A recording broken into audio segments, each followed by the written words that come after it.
Before we get started today, and we're going to do the benchmark evaluations for leases, I'm going to go through the addendum concerning right to terminate due to the lender's appraisal one more time. And the reason for that is we're still seeing it being misused, and it's a TREC violation and misuse of form. And in particular, where we're finding that is that this form can never be used for FHA or VA financing. It's right here at the top, as well as in the first paragraph. And why do you think that is? Why do you think that TREC's attorneys and the Broker Law Committee all decided that this form could not be used with FHA or VA financing? Because they know federal law. Do you? It's in our third-party financing addendum, and it's in paragraph 4, and it says, notwithstanding any other provision of the contract, the purchaser shall not be obligated to complete the purchase. Okay, so that's why TREC and the Broker Law Committee did not have FHA and VA financing on the addendum concerning right to terminate. Again, on the addendum concerning right to terminate, you and the buyer don't come up with, this is a great idea. It really, unless you want to get into trouble, you really need the lender to give the a positive reaction for your buyer, their borrower, in order to either do one or two. Both of those items are waivers. One is a full waiver, which we rarely see, and then one is a partial waiver. The lender would have to know that the buyer can, because they verified the buyer's funds already. And so they're the ones who would give you the fill in the blank on 2 too, because they know the maximum amount that that borrower would be able to make up if there's a discrepancy between the appraised value and the sales price. The third one is not a waiver. It is right. So the buyer doesn't need anybody. Any questions? No, good thing. If you have any, it's not a question, but it's not a question, but a good thing happened last week. The seller came back and wanted us to do a partial waiver. We declined to do so, and they accepted the offer. Mm-hmm. I think, and the market's showing sellers that while they may have certain circumstances where someone would be willing to pay more than appraised value, as license holders, we would never say that, ever. And your buyers need to know that in writing, okay? They can make their own decision with the lender giving approval, but make no mistake, that would not be ever anything we would ever say. Why do you think that is? Well, it's your liability if you do it. Well, you usually want them to come back to you when they're ready to what? Sell the property? Mm-hmm.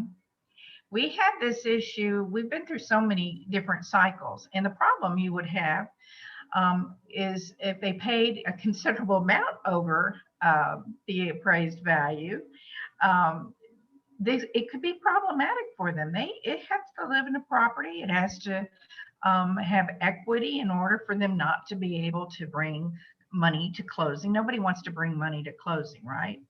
Except buyers. I'm talking about sellers, right? So again, you have to be very careful about you're a prudent agent. TREC has said you're prudent and meticulous. They don't really know, but anyway, that's what they're assuming, that you're prudent. So that's how we would advise somebody, is being very prudent in our advice to them. Any questions on the addendum concerning right to terminate? Okay, just kind of want to bring that fresh to everybody. So now what we're going to do is we are going to go through the evaluation for the leases. And here's the thing. If you're not prepared, you're in for a whirlwind on leases. And the reason I say that, both as a lease listing agent as well as a tenant agent, this process is very fast. You either are ready to rock and roll, everything's in order, you understand the process and be ready to assist your client in response in that, or you're not. And that could be very, damaging to you personally if you don't know the process. During this time where we have disruptors in our industry and they're not stopping, make no mistake, you really have to always bring value, more value than that will differentiate you from another agent. Okay, so a lot of what I'm going to talk about today in the benchmark evaluation, you're going to hear me say some things. This is what a good listing agent would do for their land, those types of things. So just be mindful. That's what we want you to bring more value to your client. That's how you will get repeat business and they will say really great things about you.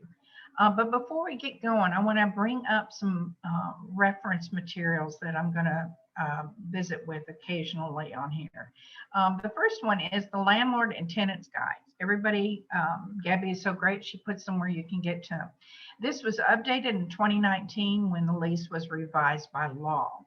So this form you need to give to both your landlords and your tenants. Attach it to the buyer-tenant agreement and to the lease listing agreement. It's in a Q&A format, and so it's a little easier for people to kind of reference it on something like that. So the next one is 2 guides from HUD. I did this last year. I broke it up based upon HUD's advisement regarding assistance animals. And the reason HUD did this was there was a lot of issues going on where someone could acquire a certificate online very inexpensively. And HUD came out and said, no, the landlord has the right to get certain documentation and to rely upon these certificates that somebody has purchased, but it's not really being treated by a healthcare provider as such, could be an issue. This one is the one that tells the landlord everything about service animals and assistance animals.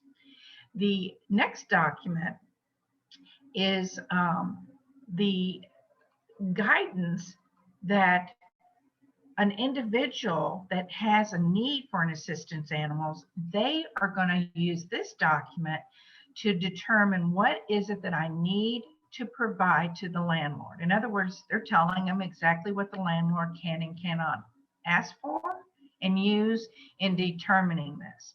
Now, I'm going to tell you, because I've been very strict on a landlord, even if a prospective tenant doesn't get this, has to assist them.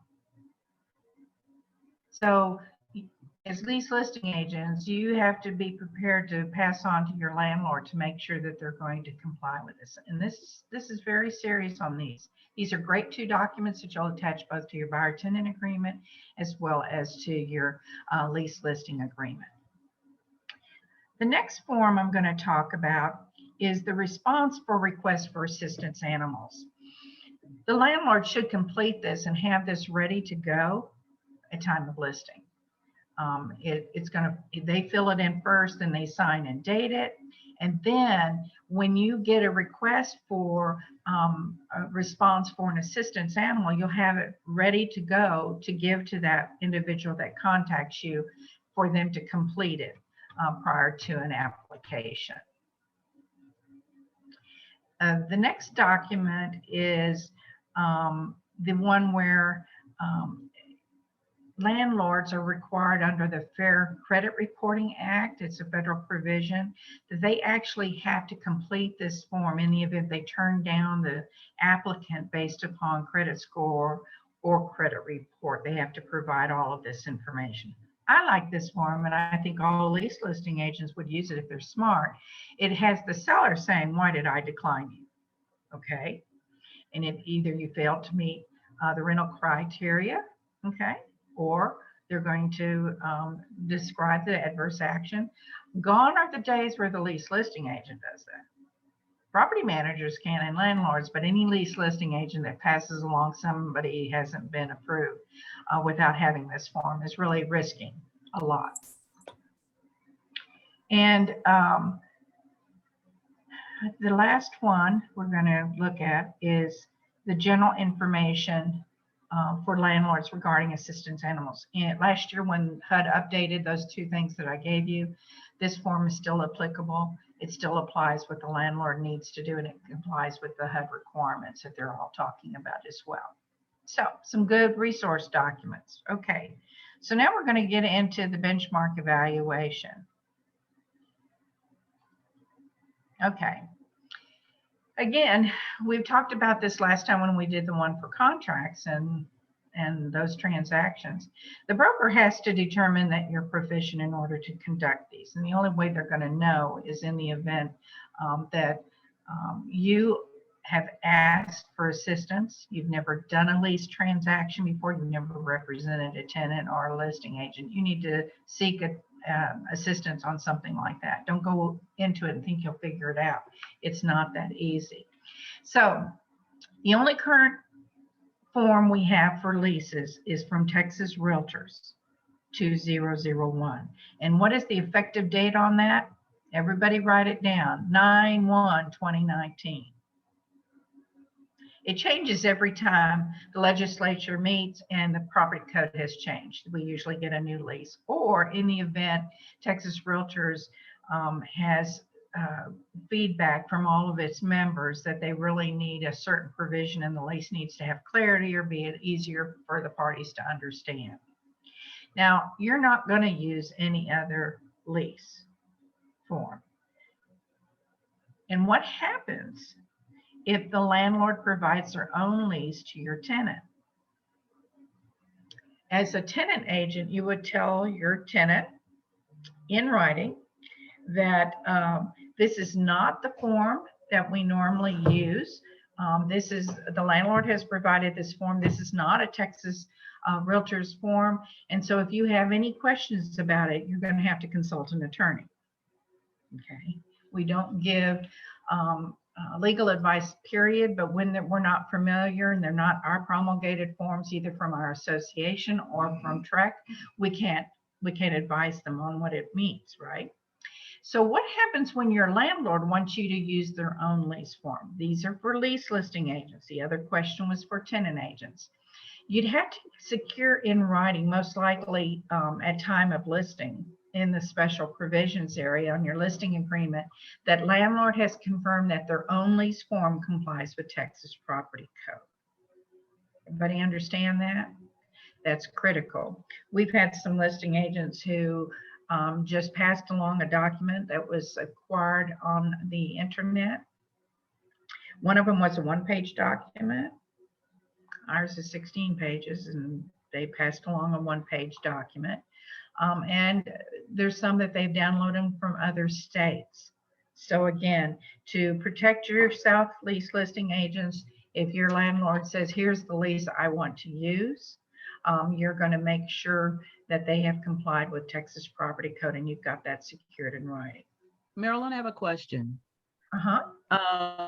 To make sure that they are compliant with the Texas code, is that again where a real estate attorney would have to be consulted? How do we, if once we tell them that, where do you go from there after you inform them?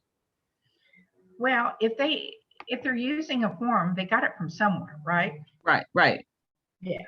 So, I mean, a real estate attorney who's proficient in the Texas property code regarding leases would be somebody who could have assisted the seller with it. But as I said, we've got lots of landlords that are downloading these things from the internet that are not applicable to Texas property code. Okay. Not your job, just theirs. Right. I just let them know that, and that's it. Mm-hmm. Yes. Yes. Okay. Thank you.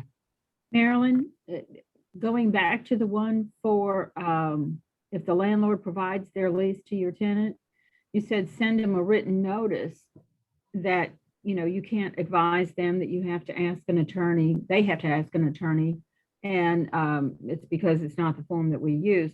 If we just advise them of that in writing, do they have to sign that they've received that? Well, you would have to prove that you delivered it to them as an email. Mm-hmm. Just like we do now. Thank you. Mm-hmm.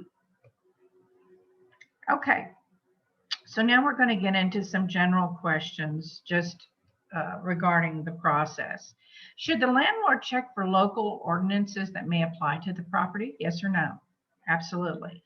Local ordinances may have items that differ from what the statute is. It could be according to occupancy, could be that they have more protected classes. So the landlord really needs to know their stuff. And they're the ones that should be checking the local ordinances regarding it. Remember, your job is very important, but your job is limited. Your job is to market the property and procure a ready, willing, and able tenant. Big job, but I don't want you to step outside of your boundaries. Do you think, should the listing agent provide the Fair Housing Act to the landlord? Absolutely. If they don't have it, absolutely, they should do that, okay? The landlord should make that one of their first reading documents when they become a landlord, but you know, sometimes they are not paying attention to that. My fear for you as a listing agent is that they're going to look to you to be the landlord, and that is not your job. Can you answer landlords' questions about eviction processes? No. Why? You're not a property manager. Can I be on the lease to accept notices for the landlord? No. You're not a property manager. Can I represent an owner in listing one of their rooms in their home to a prospective tenant? No, we only lease real property, the entire real property. What resource documents should you provide to a landlord or tenant? Well, I went through them before, that landlord and tenant guide. So it's 2 printouts from HUD. You're going to give them, the landlord, the general information regarding assistance animals.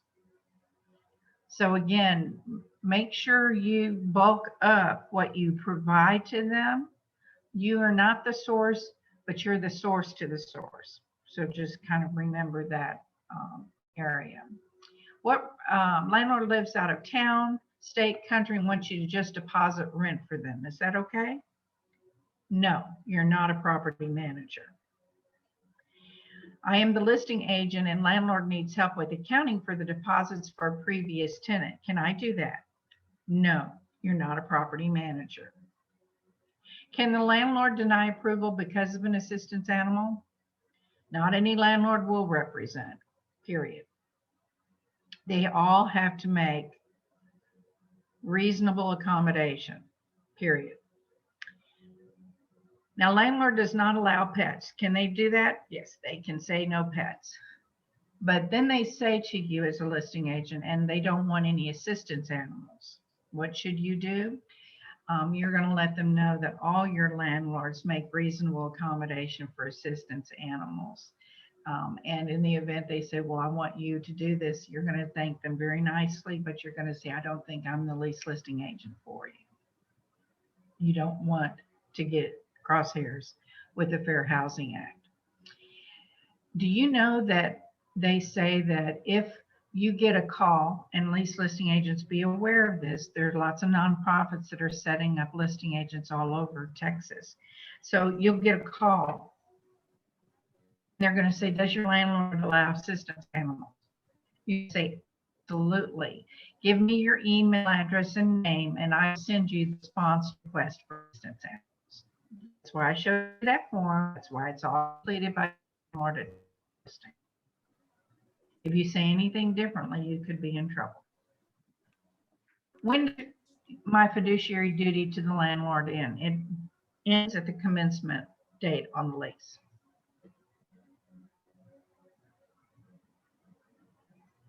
Did everybody hear that? It ended at the commencement date. And when does my fiduciary duty end to the tenant end? Same time, at the commencement date. Okay. Hey, Marilyn, what about Now, the inventory and condition? What about it? In terms of, I guess I always was under the impression that that would be like my final act as an agent representing the tenant In the lease. in submitting that within the period. Yeah, the tenant, once it commences, The tenant is obligated to submit that within so many days, whatever they filled in the blank on the lease. And oh, by the way, that moving condition form is attached to the lease. So either as a tenant agent, when you send over that lease signed by the tenant to the landlord for them to sign, you better have it all attached. It's a package deal. Thank you. You're welcome. 13, can you process applications for the landlord? Yes or no? No, you're not a property manager. 14, can you execute any documents on behalf of the landlord? No. No, you're not a property manager. We have no binding authority for our clients.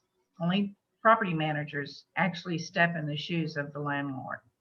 Marilyn, what do you mean by process applications? Run the credit report, criminal background checks, any other checks that this landlord wants. If we're using Go for Rent, that's the entity that's doing the verifications. Is that okay? Yeah, third party should be used. All lease listing agents should use have their landlords use a third party, because you don't ever want to touch that application.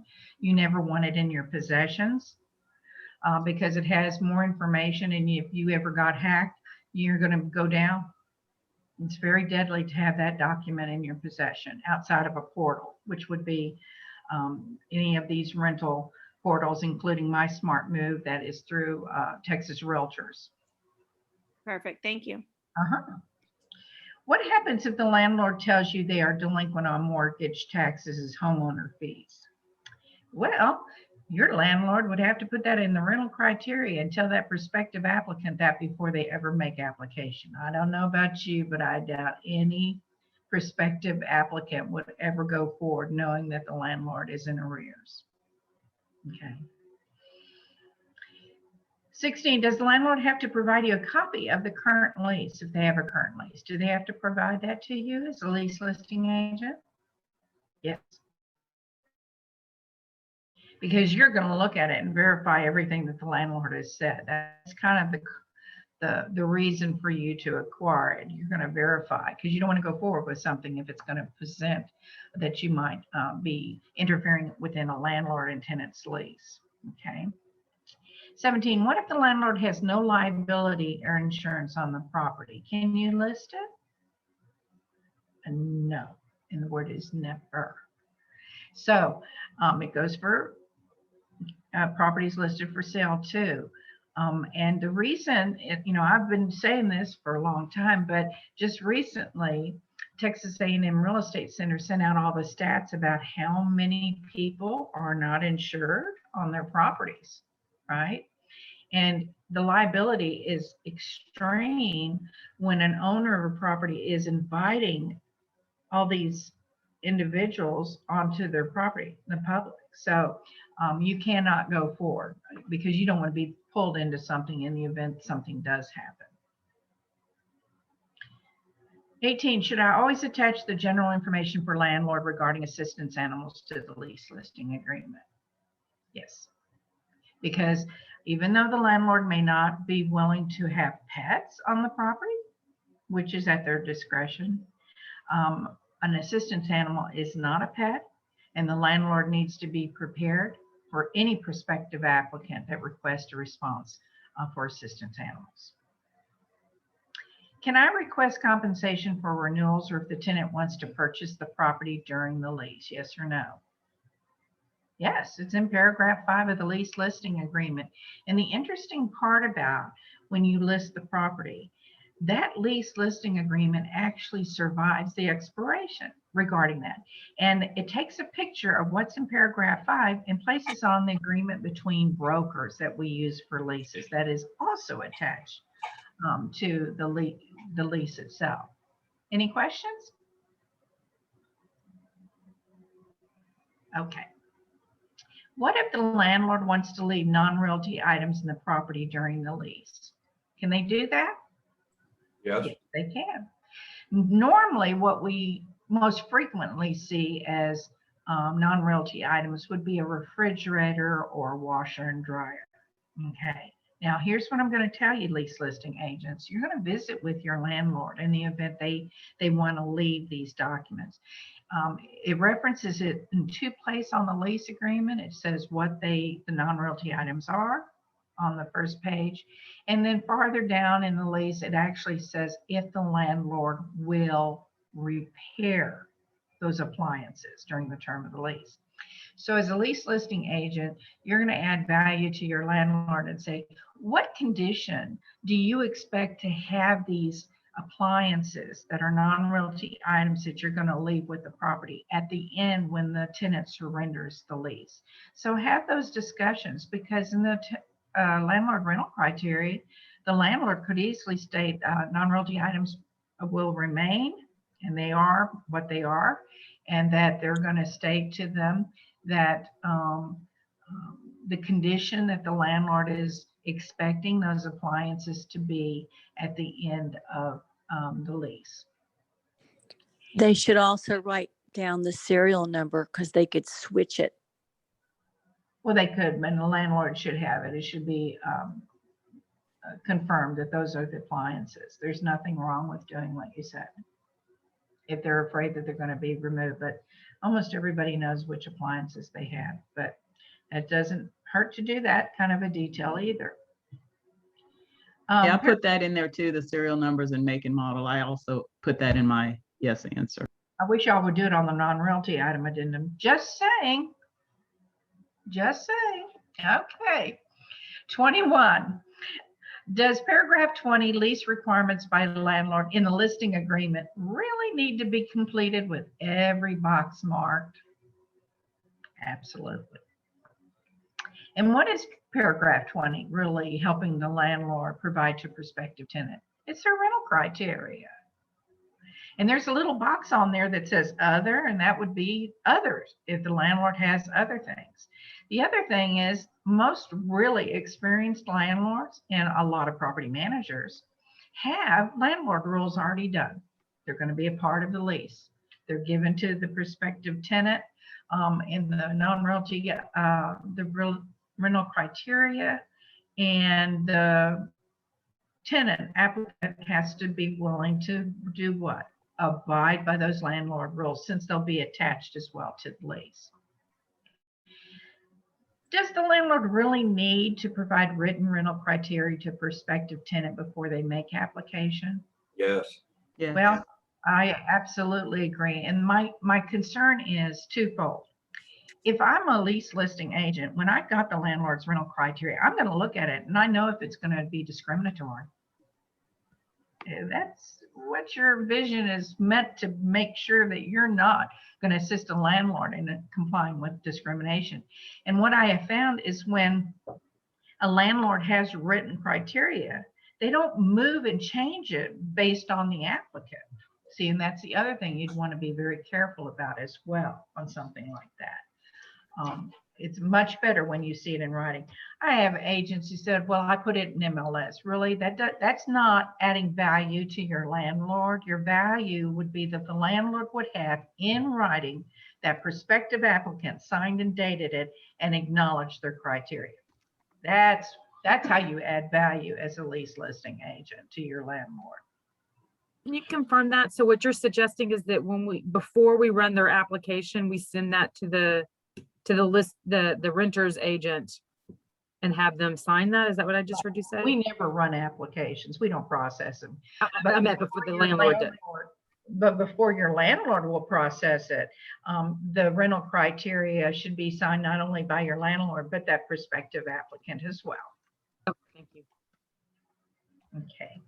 Now, what do we tell the landlord in the listing agreement about any type of surveillance equipment in the property? You shouldn't have it, and you have to consult an attorney if you do. Okay, so we've had some horrible situations where the landlord actually continued to surveil the tenant. So when they occupied the property, very bad to do that. Just as a precaution, buyer and tenant agents in the buyer tenant agreement, it says, you know what, we don't say that the landlord or seller should do it, but they could be doing it. So just be prepared because somebody could be surveilling you, that type of thing. So now we're going to talk about the lease. Does everyone 18 years of age or older submit a residential lease application Yes. or go into a portal? Yes. Absolutely.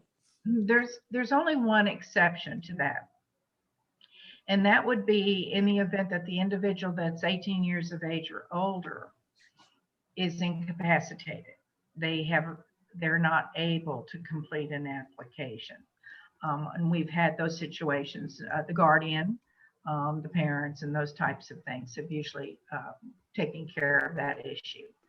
26, should the landlord use a third-party provider for processing applications, credit reports, Yes. and criminal background checks? Absolutely. Absolutely. I would, as I said, as a lease listing agent, I wouldn't touch a residential lease application from Texas Realtors. Now, if it came into .lib and didn't leave the portal and you gave it to the landlord from that portal and never downloaded it anywhere or attached it on an email, you'd be okay. But again, you have to be very careful about the privacy information that is on a residential application. Landlords are doing a much better job using these third-party providers. Can a landlord leave non-realty items in a lease property? Yes, they can. Yes. And again, lease listing agents just make sure that in that lease, that provision that says the landlord will either repair or not repair, those items are identified on that, okay? So again, it's very important that you remember that. Don't let that ball drop and you not take care of it for your landlord. When is the tenant required to occupy the property? On the commencement date. Okay, here's where I'm going to show you. They have to occupy the property within 5 days of the commencement date. Okay. Please. 3B, occupancy. And why do I point that out? Well, it's rather important. The reason I say that is we had a situation where a tenant wanted to secure the property, even though they wouldn't be able to move in for several weeks from the commencement date.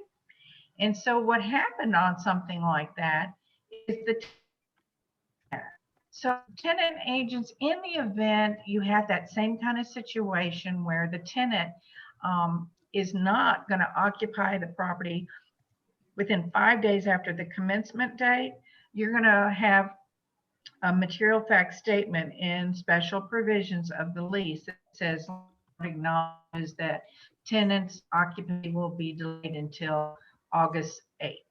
You know, whatever it takes, but don't let that go unchecked.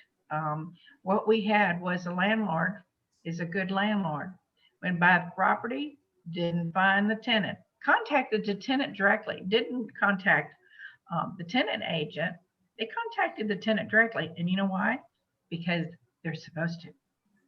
That's their lease between landlord and tenant only. And the tenant said, oh no, I told my agent I couldn't occupy it. I thought that was covered. No, I'm did a turnaround and I'll be off in 2 weeks and then blah, blah, blah. And then, you know, how we found out is they contacted the tenant agent and let them have what for, because they failed to represent the tenant in the best way possible. Okay, so again, it's very clear when these things have to happen. Okay. Marilyn, I'm actually negotiating that like as we speak. So you're saying as long as we put in special provisions that the lease will commence on September 1, but they won't occupy till October 1, and it's clear it's okay. Yeah, that the landlord has agreed to that. Mm-hmm. Yeah, okay, perfect. Mm-hmm. So, can a tenant terminate a lease if all the repairs are not done that the parties agreed to on the lease?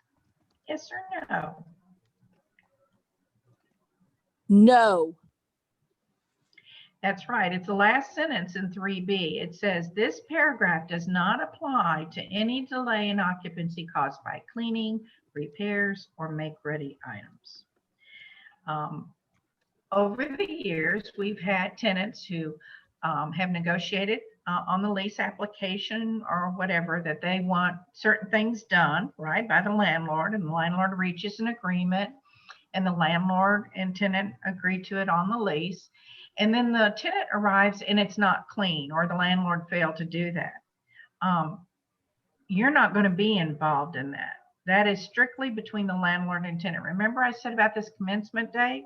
It's when your fiduciary duty ends.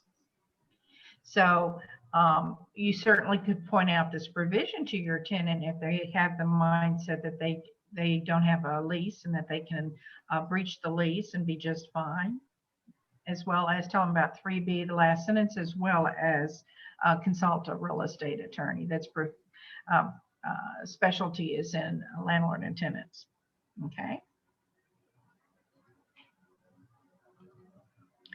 Can a tenant provide any notices or any requests verbally to a landlord? Yes or no? No. Must be done in writing based upon the provision in the lease. So don't ever leave those places blank. You tend to leave a lot of notices in paragraph 21 of the 1 to 4 family contract blank. But when it comes to landlord and tenant, notices has to be there because that's part of the requirement. Nothing is verbal. Can a tenant pay rent in cash? Yes or no? Depends on the landlord. Well, here's what I'm going to tell you is your big issue. The thing that is what's so important is that in the lease itself, we do not have a provision that says paying cash is acceptable. Let me see if I can get to this. Okay. Method of payment. Everybody see that in 5D3? It says unless the parties agree otherwise, tenant may not pay rent in cash and will pay all rent by, and then they mark a box, right? So let me just say what tenant agents will have to put in writing to their tenant in the event that the landlord has said, I have another means acceptable to me. I want to get paid in cash, right? As a tenant agent, you're going to tell the tenant, always take witnesses with you. Make sure that you get a receipt and acknowledgement when that's done. But you know what I'm saying? We don't recommend that in the lease. But in the event the landlord says, I want to do it, but as a tenant agent, you're going to tell them to make sure that they have witnesses with them when they pay that rent, as well as getting the receipt. Okay. It's just something you just want to make sure that doesn't interfere with. Now, Marilyn, a lot of times when electronic payment is stated, it means to the bank. Is there any provision they're going to look for to say Venmo or something else? Well, that's a place of payment. That's in paragraph 5C. Okay. Okay. So, can the landlord increase the rent during the primary term of the lease? Yes or no? If the tenant agrees. No, they can't. It's here in 5B. It says there will be no rent increases through the primary term. Okay. And that's a protection for the tenant. Now, once they go on month to month, can the landlord do it? Yeah, Yes. but they have to provide 30 days written notice to the tenant. Okay. So again, everything that we're discussing is already covered in the lease. What I'm pointing out to you would be, you would be making notations. These are going to be things I'm going to go through with the tenant prior to them ever signing a lease. Okay. So when does the security deposit need to be provided by the tenant?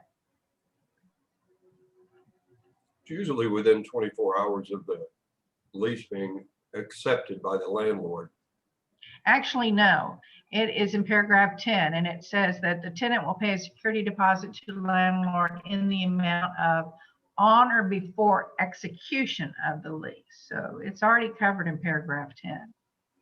And I have a lot of issues because tenant agents say, well, we're not going to do it until after the landlord signs. Well, that tells me they don't know the lease, because it's real clear here. It says on or before execution of the lease, tenant will pay a security deposit to the landlord in the amount of.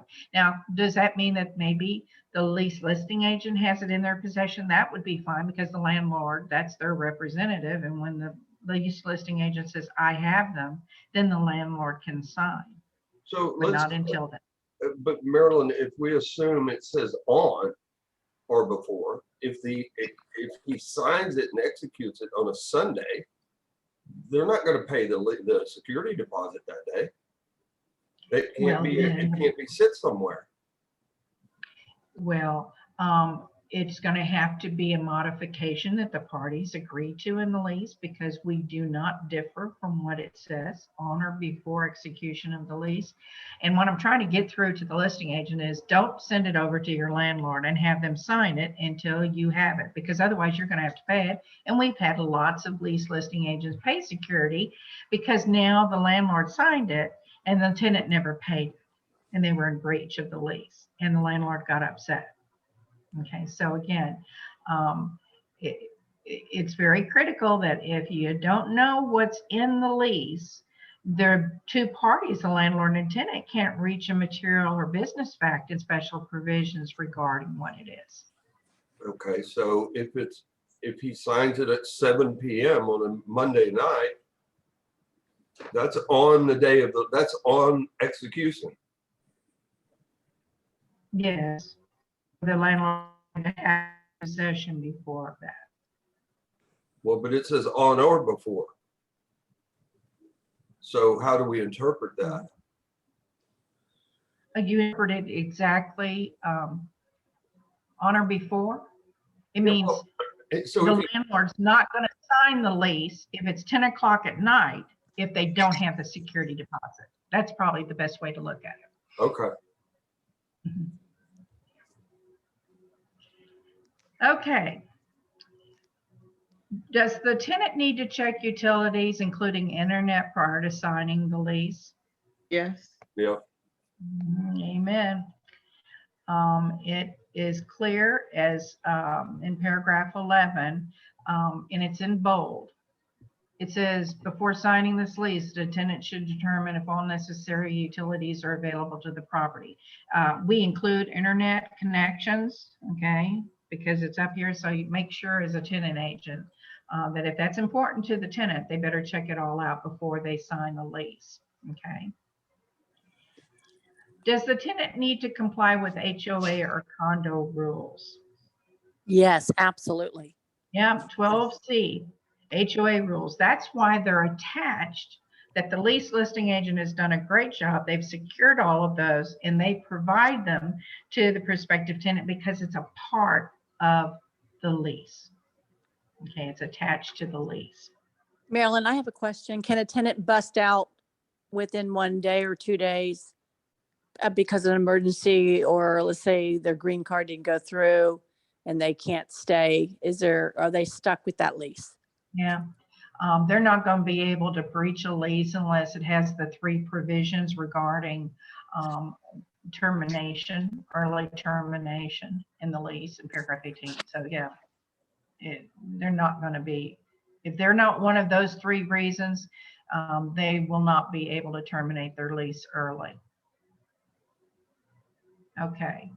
What happens if tenant gets a new car or a motorcycle?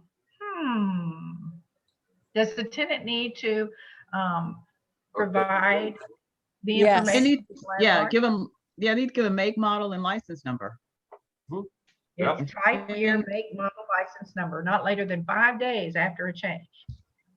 So again, point that out to tenants because they tend to forget that, and the next door neighbor is still buddies with the landlord.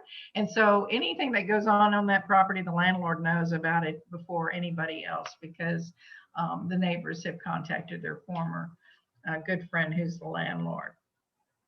Can the landlord sell the property during the lease? No. Yes, they can. In paragraph, But the contract carries on though for the term of the lease. it doesn't matter. That is true. Leases do not terminate unless the addendum regarding residential leases that the parties have negotiated differently. Right. But it's 14, and it says that tenant authorizes landlord, the property manager, or the broker to place on the property a key box containing a key during the last so many days of the lease or extension or renewal, and at any time landlord lists the property for sale with a Texas license broker. So they can sell that property at any time. And your tenants need to know that. That's why I pointed it out. Tenants have gotten fairly upset about that.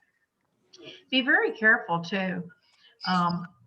These tenants, as I said, they tend to call you back when something comes up because the landlord won't agree to something or they don't know something. You can point to a provision that they can review in the lease, but you're not going to make any other comment, period. Okay. So can the landlord enter property without notice? Yes or no? No. No. Yes, they can.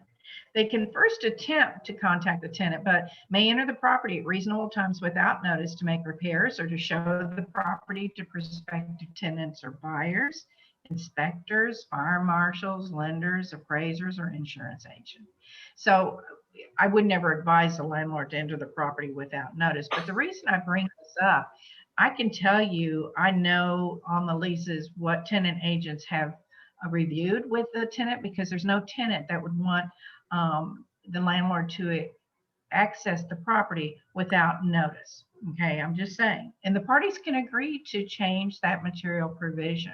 So again, be very careful. These are things I'm pointing out because they've come back to bite the tenant agent, because they really didn't point out and give value to the tenant, saying, I'm very familiar with this form. Let me point out some areas that you need to review and be willing to accept. Otherwise, you and the landlord have to reach what? An agreement, and it would be in writing. Where would you make those changes? Because this is a promulgated form, right? It is our association promulgated form, and you would always make them in special provisions. Okay. So, does the tenant need to allow a key box on the property anytime? Yes. No. Well, if they're going to sell it, then they need a key box on there. Here's the deal.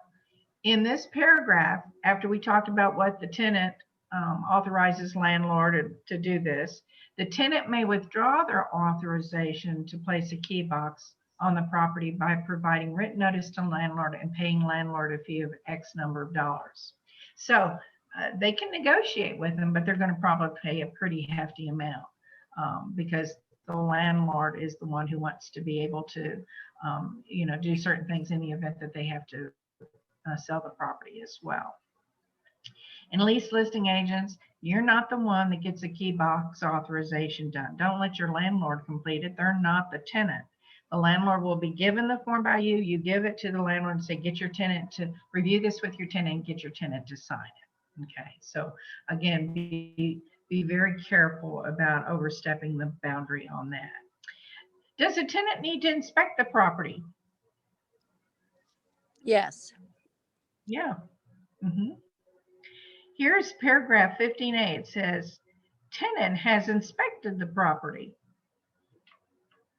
And it says, and accepts it as is, provided that landlord, and then they all put the information in.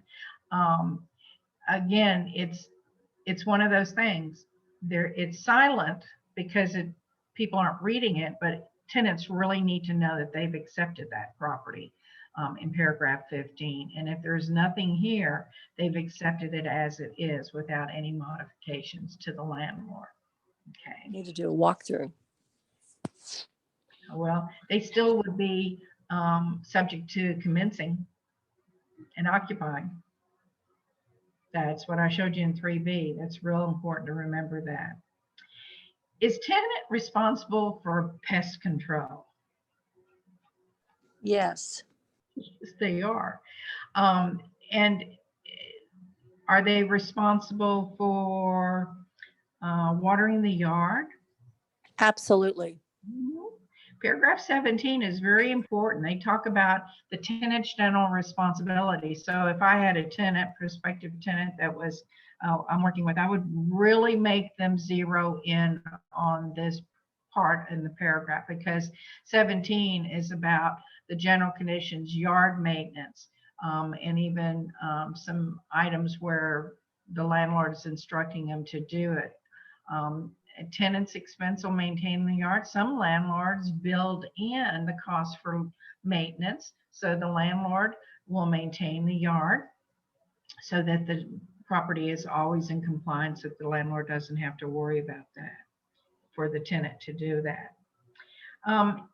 Is the landlord required to make repair appliances, repair those Yes. appliances? Yes. Well, here's the thing that you have to pay very close attention to. In 18, the completion of repairs, it says that landlord will not pay to repair the following items unless caused by landlord's negligence. And then on the next page at the top of it, the following specific items or appliances. So listing agents, if your landlord doesn't want to repair those non-realty items that are a part of it, you would put that there. If they don't want to repair something else, the landlord would have to know and specifically state the appliance so that the tenant knows that in the event it goes out, the landlord will not do it unless it was caused by landlord's negligence. Okay. If tenant dies during the lease, are they still subject to the lease? Yes or no? No. Yes, they are. Paragraph 28, at the very top, it says that that they are responsible. So they're not ever even death on early termination. This early termination, there was a question earlier about something. The early termination is only for special statutory rights like military, family violence, sex offenses, or stalking. So a tenant doesn't have any right to terminate early if they're not subject to one of these three. And even dying doesn't release you from early. It doesn't allow you to terminate the lease early. Your estate would be responsible for it.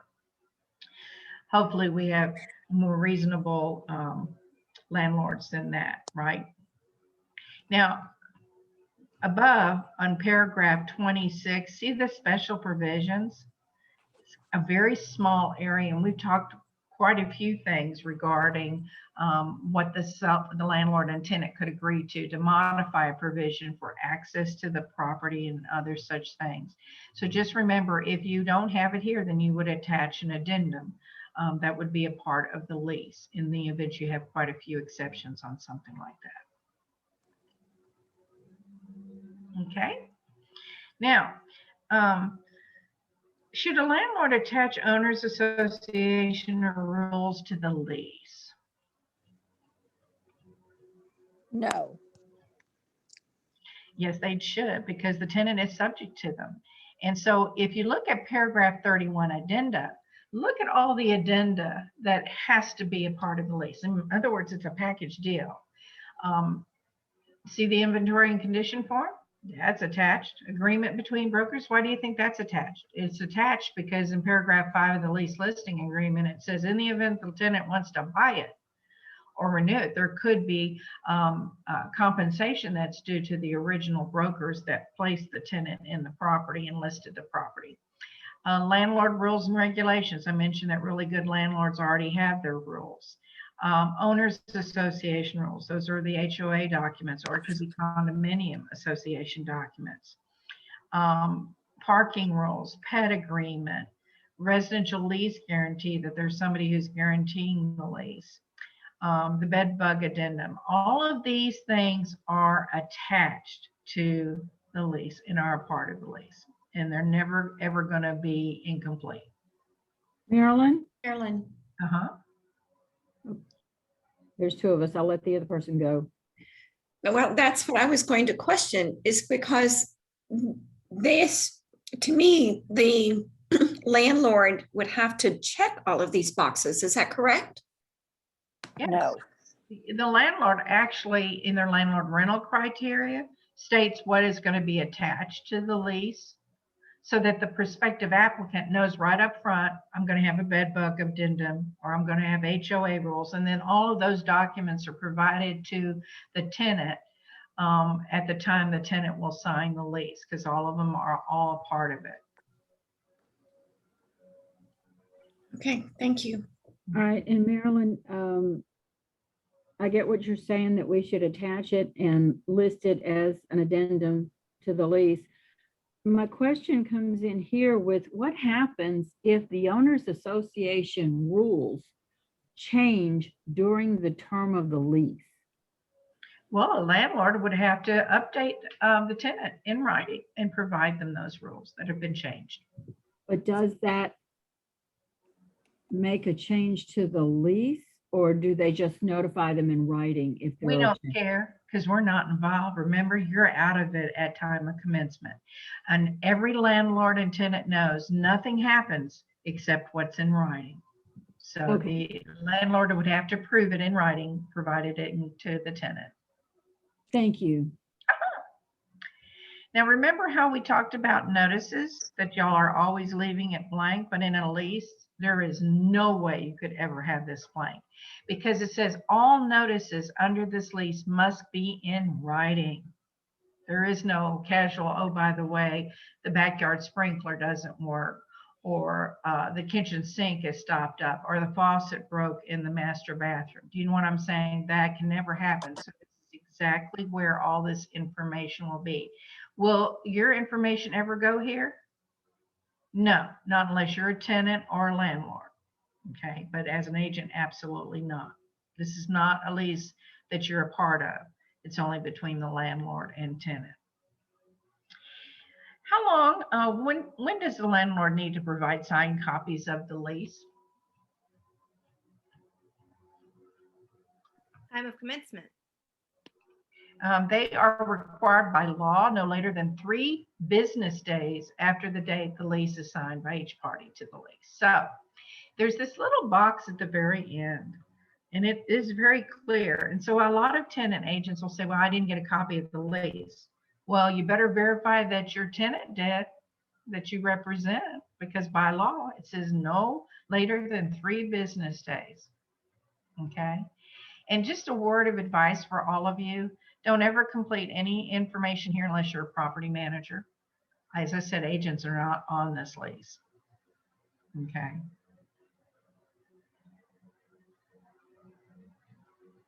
Okay.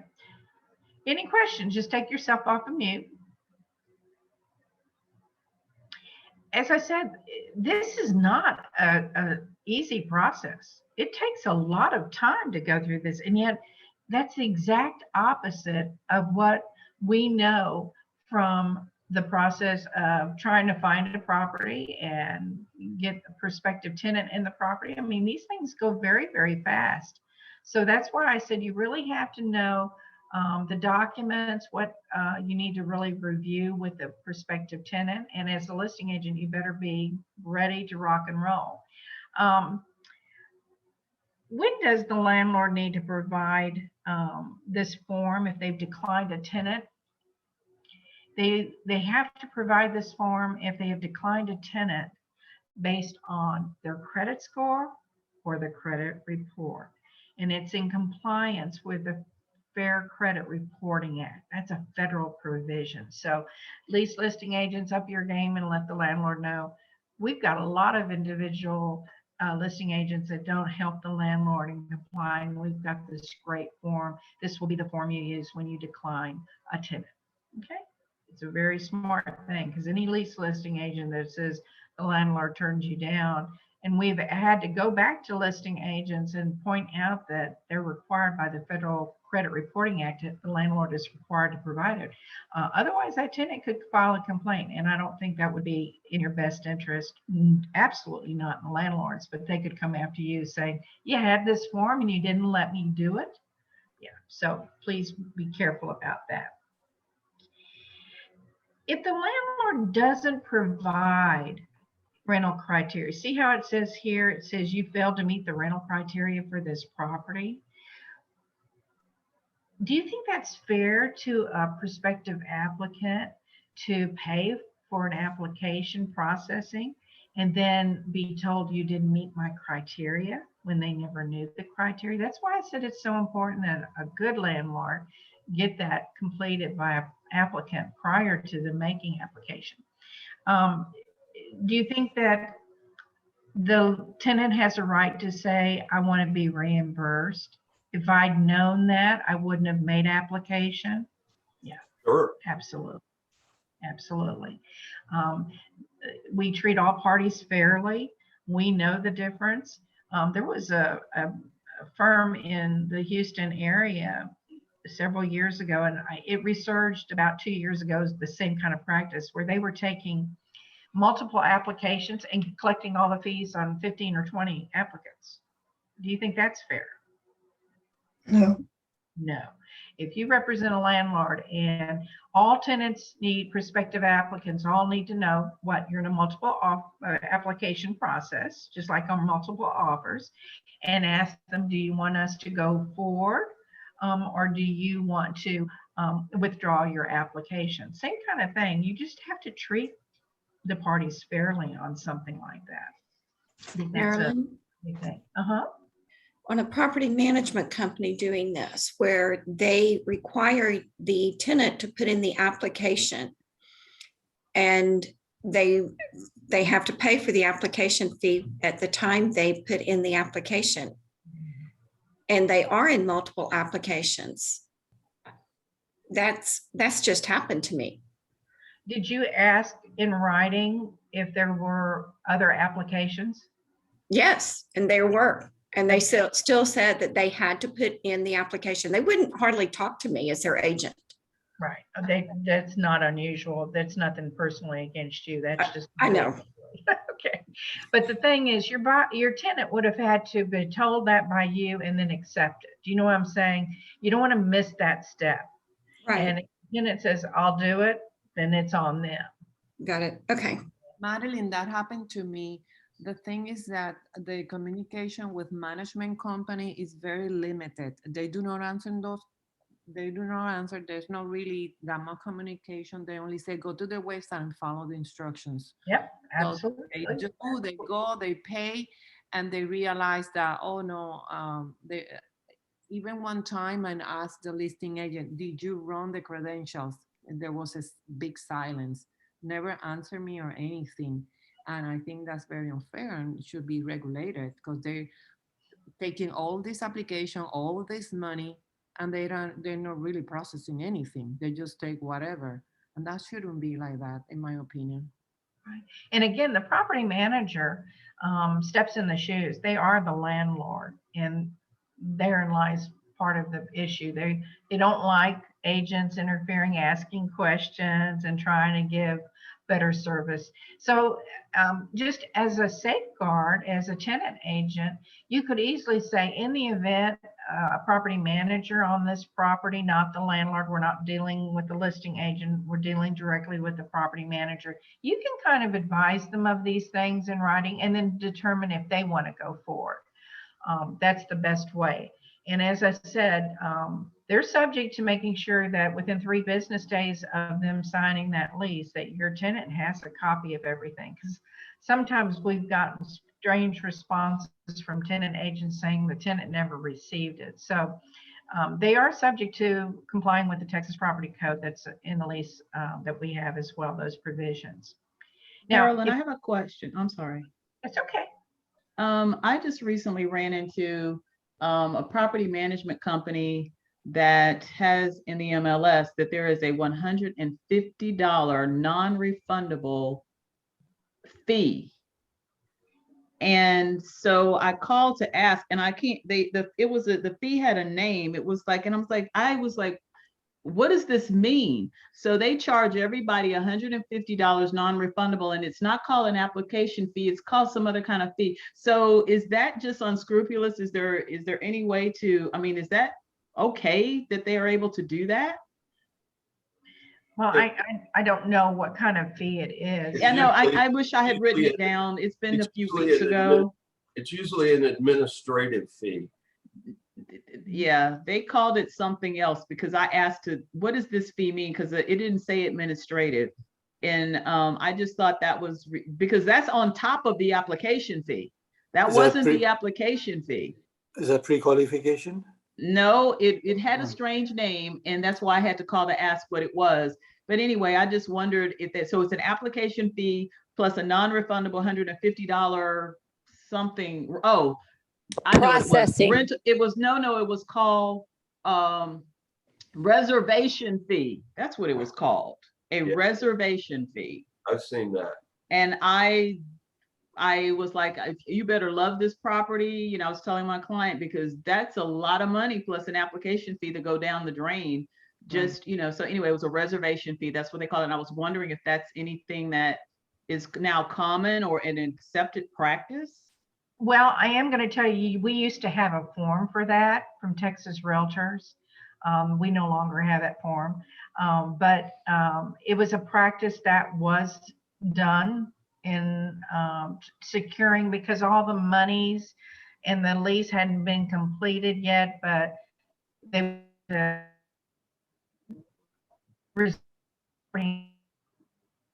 not continue processing other applicants and things like that. But yeah, as long as your tenant is aware of them, all of them, before they do it, they can go forward. As far as if determining if Marilyn, it's legal. Marilyn, you're breaking up. We can't hear you. You're breaking up. Can you repeat that? Thank you. Can you hear me? You're breaking Yeah, up. I'm not going to determine. Okay. I'm not going to determine if it's legal. Okay, No, I was just so- curious. It just seems strange, very strange. I don't like the practice, but we used to have a reservation of lease form, and there was a fee that was associated with the reservation because the landlord took the property off the market. Right. Mhm. And that might be acceptable in light of taking the property off the market. Okay, thank you. Yeah, Marilyn, you might have someone, if you know anyone that's technically savvy, set your router up for QoS on your voice so that it continues on when. Yeah, we have GVTC. We've had problems with our router and our internet service because we are bound, we have to use them. Yeah, unfortunately, we've had lots of issues with them in the last few months as well. If you're the listing agent and a prospect contacts you, this situation comes up more often than when you are a listing agent for sale of a property. What do you provide that prospect that's a customer? You'll do IABS, Representation disclosure. Texas Realtors 1417. And if you care about your assets, you're going to do the wire fraud notice. Okay. Is there a pet deposit for assistance animals? Yes or no? No. No, it says so at the No. top of the form. So make sure you don't have a landlord that is doing something that's wrong as well. But assistance animals are not pets, so they're not subject to completing that form or not. I showed you the form that they would need. Okay, so again, assistance animals are not pets. You won't use the pet agreement, and no fees are ever charged for an assistance animal.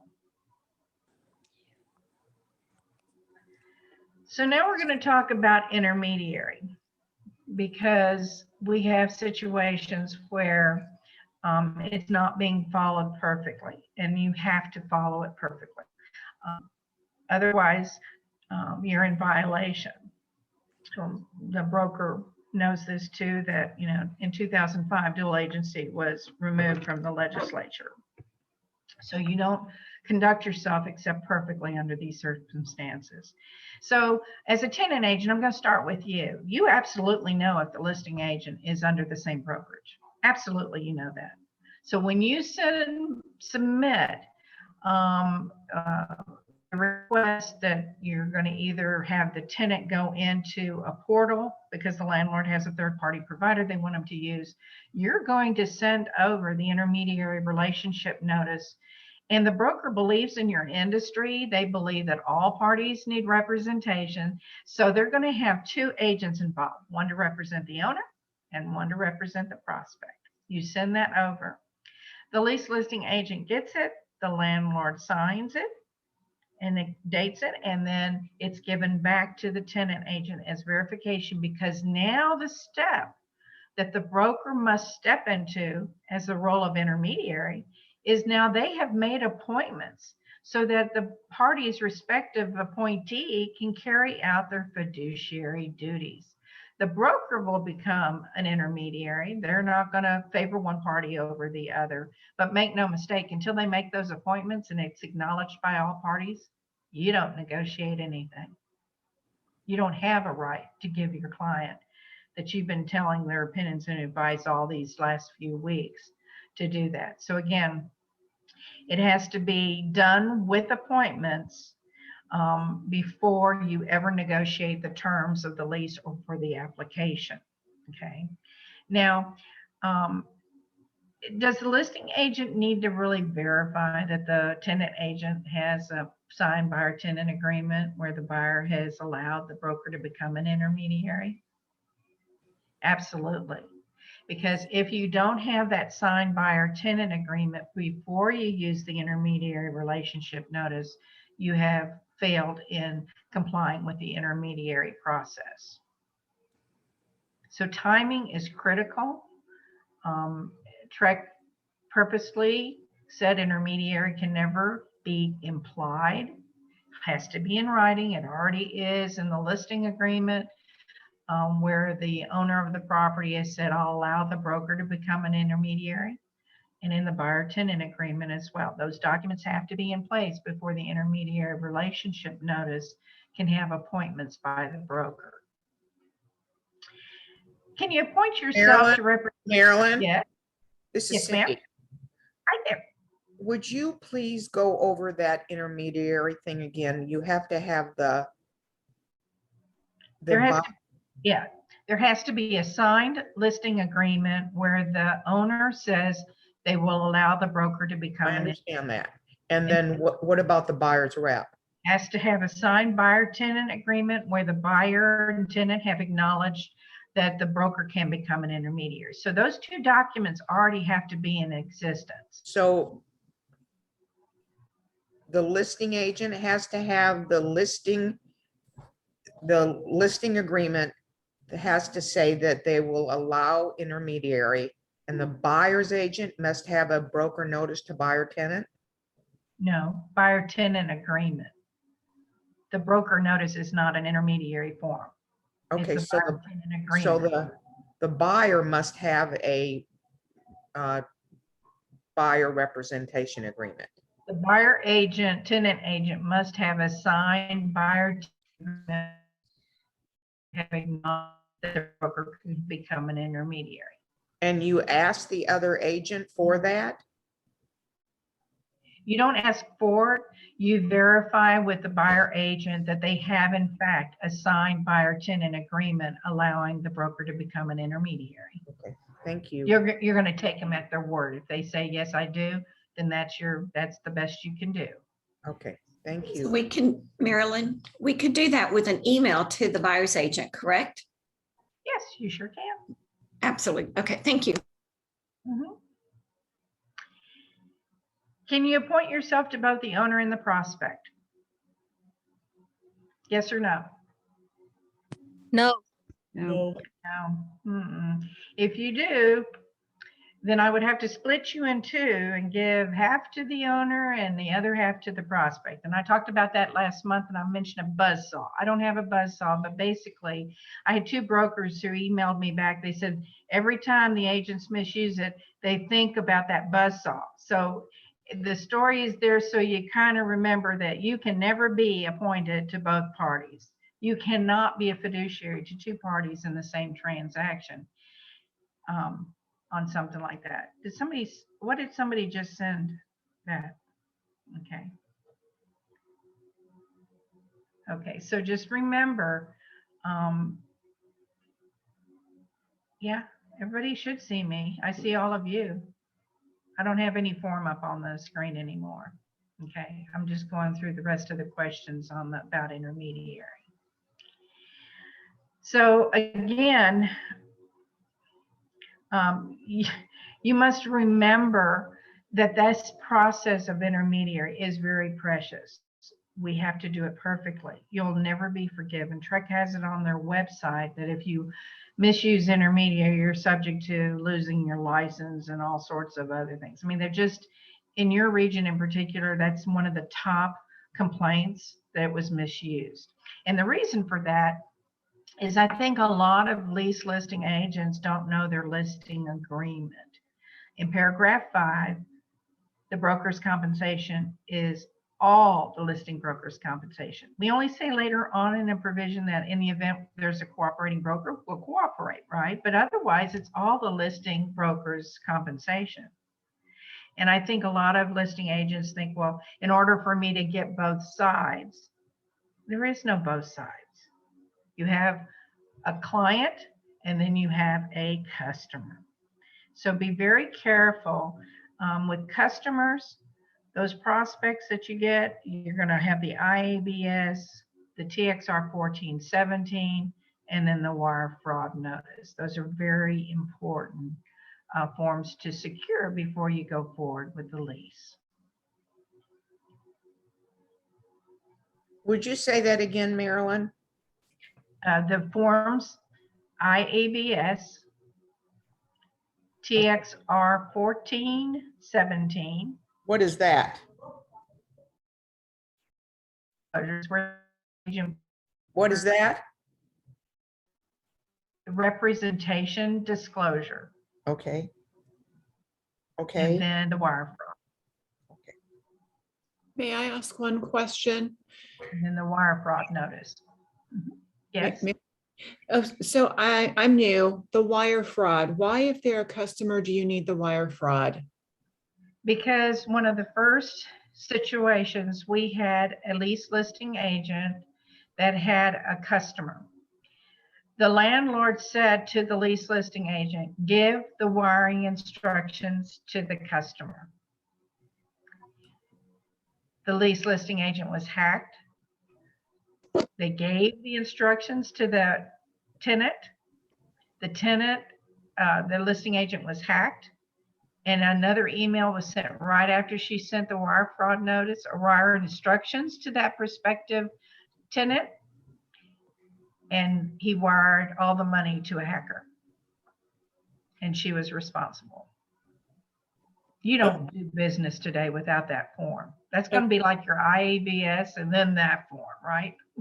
So I'm not understanding that, because if they're only a customer, they're not a client, why would you be handling money? You're not handling money. It's wire instructions. Thank you. Mm-hmm. Yeah. But unfortunately, we've had way too much of those kinds of situations. And the lease listing agent did it on her phone and she was hacked. Even title companies are getting hacked. That's why they have these backdoor apps. Keller Williams was one of the first ones that somebody came after an agent at Keller Williams because the email appeared to be from the agent. The hackers have gotten really smart and even more sophisticated on some of the recent ones that we've seen. But it's just a rampant type of situations. And so as agents, we are always going to provide that to our clients and the customers.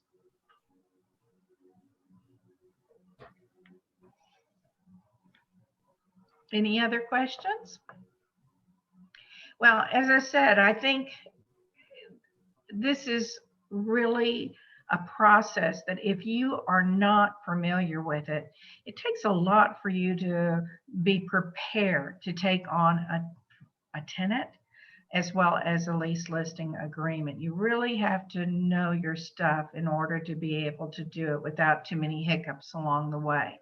What I just gave you can be the document you want to identify with your prospective tenants, give them a copy of the lease ahead of time, all the different things that you can do to kind of help get them prepared, because once they decide on a property, that process goes very, very fast. Marilyn, I have a question, please. Uh-huh. If you are the listing for the rental property, can you represent the, can you do the application for the, No, you don't process any application. no, can I can I help the tenant with the process or no? Since I'm the listing agent for that rental property.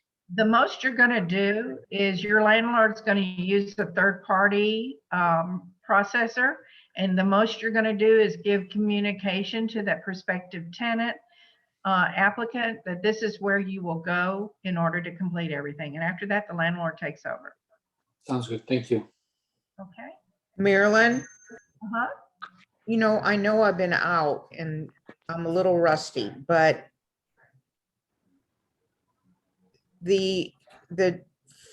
I've never used the 1417 representation disclosure. Is that for a buyer and a seller?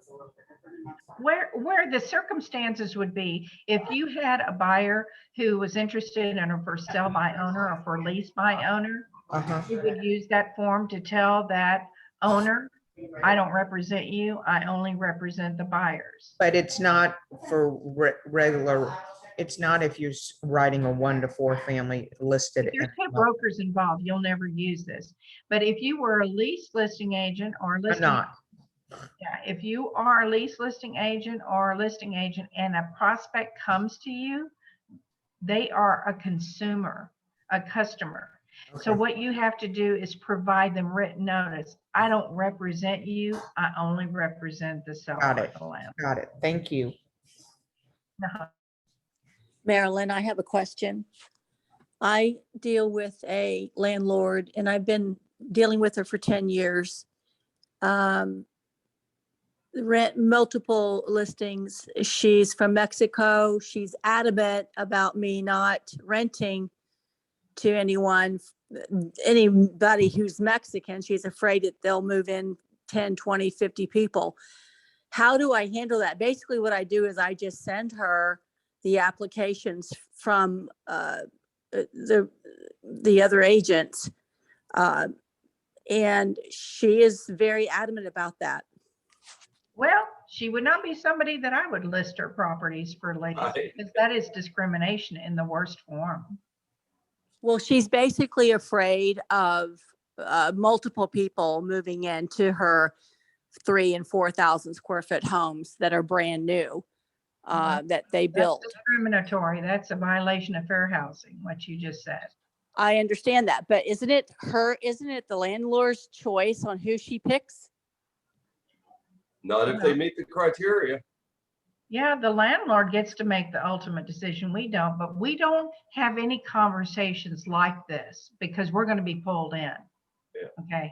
We don't ever have landlords who are openly discriminating against a party, period. Sellers too. Right. Okay. And being from Mexico, she may think, that discriminating against her own kind isn't racism, but it is.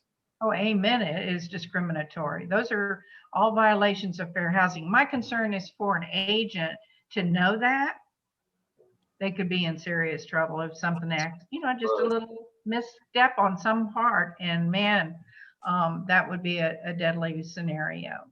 So what are we going to do next month? Well, next month we are going to go through the seller's temporary residential lease. Today we did the full-blown lease, but we're going to go through the seller's temporary residential lease, a little bit on the buyer temporary lease, and then the addendum regarding residential leases. And the reason I'm going to do that is we have too many scenarios where the buyer agent and the listing agent are pulled back in on seller's temporary residential lease once the property is closed and funded. So I'm going to give you some updated forms to use so that the buyer knows they're a landlord. And oh, by the way, don't call me after the lease, after you fund, you're on your own. But it gives in writing confirmation what they're required to do and what they're required to receive and those type of things. It's just, and same way with the sellers as a tenant. It's to keep you out of the issues that they keep trying to pull you back in even after the property has closed and funded on something like that. So we're going to go through that process. It's good to kind of do that. And I've updated the forms that you can use so that you don't have the issues of being pulled back in a scenario that you're not supposed to be there. Even a temporary lease is only between the landlord and tenant. Okay, your name's not anywhere on that lease. Okay. All right, good people. We'll take care, and I hope to see you next month. Bye-bye. Thank you, Marilyn. Thank you, Thank you. Marilyn. Thank And before you. everybody leaves, because I have 78 people here, remember, Some have we're left. gonna transition our compliance to command starting September 1st. You will hear more about this tomorrow in team meeting, and training will be provided every Monday and every Wednesday at 10:30 a.m. in August, the whole month. And then Saturday too, and some late afternoons during the week for dual career agents. Will it be Zoom, Gabby? Yes, all classes for compliance training will be hybrid. So And in the how do CDC you, and how do Zoom. you, how do you sign on that you were at the list, this training Which one? This one? on that Maryland's did? I put everybody in the chat and I'll add you, Cindy, don't worry. Thank you. Thank you. My pleasure. Any questions, guys, about the training for compliance, moving to command? No, do we need to sign out? Nope, I got everybody. Thank you. Thank you. Thank you, Bye, Gabby. guys. Thank you. Gabby, Bye, thank you. Gabby, Thanks, Yes. Gabby. Bye. Bye. say Mondays and Hi, Wednesdays. Gabby. Thank you, Marilyn.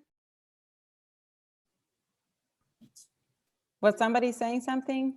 Yes, Gabby, did you say Mondays and Wednesdays in Yes. August for the classes Mm-hmm, at 10:30. at 10:30? Thank you. My pleasure. Have Gabby, a great it's I am afternoon. super late, but I did put my name in the chat. I was on the whole time, but I just put the name in the chat. Is that okay? It's not, but I will add you. Oh, thank you. Thanks, Gabby. Appreciate Gabby, it. do I need to put my name in? Yes, guys, if you didn't put your name at the beginning, put it now and I'll add you. Gabby, do we need to sign out by scanning? No? Mm-mm, no. All right, thank you. My pleasure. Bye. Got you, Wanda. And I got Hilda too. Okay. Bye, guys.